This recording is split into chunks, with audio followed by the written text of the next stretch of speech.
అమ్మమ్మ సలహాల్లో ఉసిరికాయ పచ్చడి తయారు చేసేదేండి. చూడండి, ఎంతో టేస్టీ అయిన ఉసిరికాయ పచ్చడి అండి.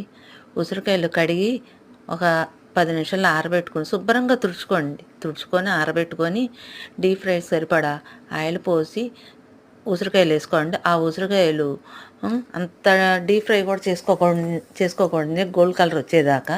చింతపండు కూడా పక్కన ఉడకబెట్టుకున్నాము.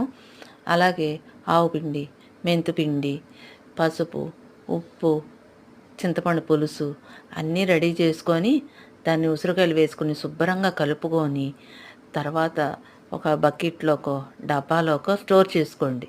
శనగ నూనె పోసుకోండి. ఎవరైనా కూడా చాలా అంటే చాలా టేస్టీగా ఉంటుంది. 3 రోజులు తిన్నాక సూపర్ అంటే సూపర్గా ఉంటుందండి ఉసిరికాయ పచ్చడి. ఇప్పుడు పచ్చళ్ళ సీజన్ కాబట్టి లైక్ చేయండి, షేర్ చేయండి, సబ్స్క్రైబర్ చేయండి.